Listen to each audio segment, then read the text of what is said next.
Grande 3, la nature de l'homme, un être inachevé. Donc de tous les animaux, donc l'homme n'est donc pas lorsqu'il naît tout ce qu'il sera, qui sera d'ailleurs déterminé par la génétique et l'hérédité, mais pas que. Parce qu'il possède un cerveau plus imposant, plus important, il reçoit donc plus d'informations de l'extérieur, ce qui fera naître l'indétermination, l'indécision et donc le choix.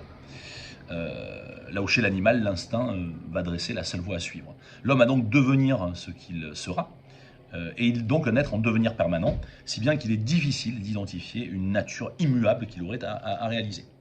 Euh, alors, référence centrale ici, Rousseau, dans le discours sur l'origine et les fondements de l'inégalité parmi les hommes, il considère que l'homme est naturellement un potentiel d'humanité parce qu'il est doté d'une faculté particulière qui est la perfectibilité.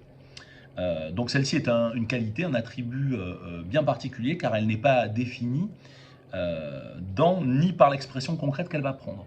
La perfectibilité ne va pas s'incarner d'une façon et d'une seule façon. Donc cette expression concrète est en puissance et pas en acte. C'est-à-dire que cette perfectibilité, elle n'existe pas réellement, mais elle est impossible parmi d'autres. C'est pourquoi donc cette faculté est quasiment illimitée. Donc pour Rousseau, ce qui va distinguer l'homme de l'animal, c'est la faculté de se perfectionner. Faculté qui, grâce aux circonstances, va permettre de développer toutes les autres facultés. Et c'est pourquoi elle est en un sens, nous dit Rousseau, la reine des facultés. C'est parce que l'homme est né avec un potentiel indéfini, ouvert, qu'il a d'ailleurs inventé 1000 façons d'être au monde, et qu'il s'est bâti un monde culturel et social qui n'a plus rien à voir avec le monde naturel. Rousseau, en effet, estime que l'animal est au bout de quelques mois ce qu'il sera toute sa vie, tout comme son espèce qui n'a pas d'évolution notable dans le temps. Mais l'homme, lui, en vertu de sa perfectibilité, donc n'est rien de défini, de déterminé. Et c'est pourquoi, donc, d'ailleurs, à l'inverse, Rousseau dira qu'il est le seul sujet à devenir imbécile. Et dans ce cas, il retournera à son état primitif.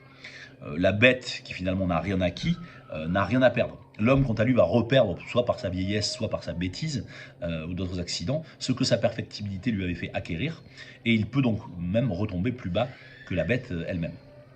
Alors l'homme cependant a une certaine souplesse et une adaptabilité qui vont lui ouvrir presque à l'infini les possibilités d'expression, comme le montre, nous dit Rousseau, la variété des comportements culturels. Cette souplesse et cette liberté que Rousseau nomme donc perfectibilité fait que l'homme peut s'adapter à son milieu. Mais il va demeurer critique cependant face à cette faculté humaine qui va spécifier l'homme. La perfectibilité, donc comme puissance finalement libre dans son devenir, va comporter des dangers. Donc alors que l'animal, là je reprends le point précédent, alors que l'animal est réglé par l'instinct et possède une une infaillibilité qui constitue son enfermement et ses limites, l'homme cependant lui peut se tromper, peut descendre plus bas que l'animal, peut accomplir d'ailleurs des actes inhumains, actes que seul un humain paradoxalement peut accomplir. Mais si l'homme peut être inhumain et devenir ainsi le tyran de lui-même et de la nature, lui seul peut être ou apprendre à être véritablement humain. Ce terme est alors à prendre dans son sens le plus générique, n'est plus à prendre dans son sens générique, mais dans son sens éthique. L'homme seul est capable du bien et du mal, donc seul lui peut s'élever à la dignité de l'homme moral, tout comme lui seul peut aussi s'abaisser jusqu'à l'inhumanité et à la cruauté.